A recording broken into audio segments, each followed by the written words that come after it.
Hi guys, this is Max here, back again with hopefully another great political video, and today we're going to talk about the 2021 Virginia governor's election. Now, I've already made 3 videos yesterday discussing the results of that election, and today I want to talk a little bit about why the results turned out the way they turned out. Why Glenn Youngkin won by 2.1% in a state which Joe Biden carried by 10% for the Democrats just 1 year ago. Lots of people are asking themselves why. And the answers, well, the answers are not easily given, but I'll try my best to explain to you. Now, first of all, Joe Biden is by far not as popular anymore as he was in 2020. His approval rating is not abysmal, but right now it scratches at around 40%, compared to the over 60% he had when he first came into office. That obviously dragged down Democratic approval nationwide, and probably also turned off many people who would have supported McAuliffe otherwise. But that's not the only issue.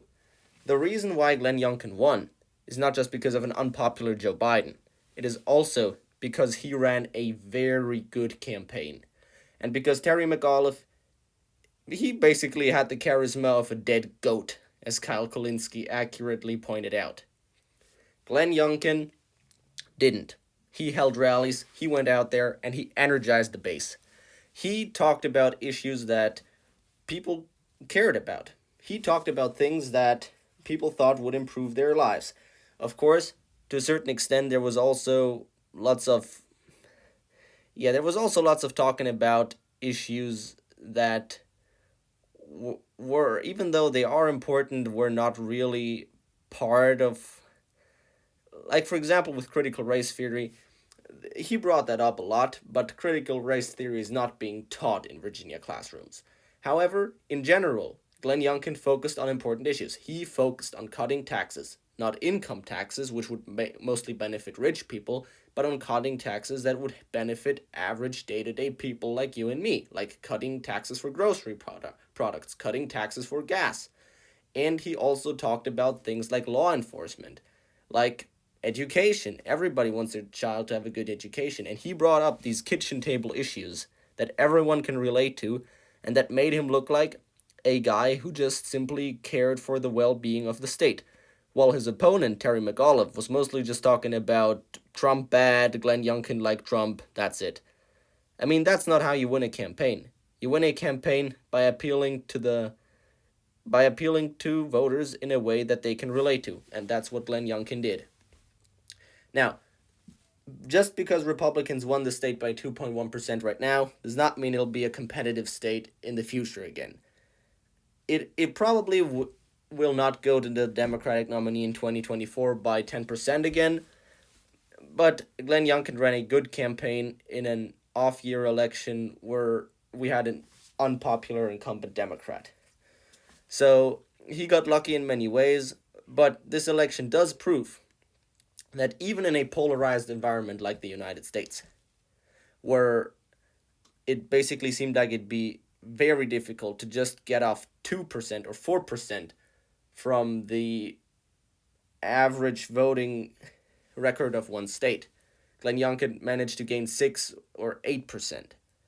And so if you're a Republican, if you're a Democrat, somewhere in the country, you can still run for anything, and you might actually win. So maybe the partisan divide isn't as big right now as it was a couple of months ago, and to me personally, that is really, really good, very calming, and it makes me happy. Now, last but not least, I'd like to mention a few interesting details as kind of a sideshow. Virginia almost always voted for the candidate of the party that did not hold the White House at the time of the election. Terry McAuliffe in 2013 being in 2013 being the only exception. And there were a couple of other elections held across the country. Interestingly enough, in Buffalo, the incumbent mayor was forced out in a primary and won again as a write-in candidate. In New Jersey, we do not have a result for the race yet, at least at the time of this video is being recorded. It really took a long time already, and other than that, Republicans are on a good track to win the Virginia House of Delegates, the Virginia Attorney Generalship, the Virginia Lieutenant Governorship, and that is really those are really early signs for a big red wave. That even New Jersey is close, that Republicans flipped all statewide elected offices in Virginia that were on the ballot. That's impressive, and it really means that the Democrats need to get their act back together before the 2022 midterm elections, or else they'll go down a pretty bad path. And we might even see another Tea Party. Who knows? Now, that's it for today's video. Likes and comments and subscriptions are greatly appreciated. I hope you enjoyed my content.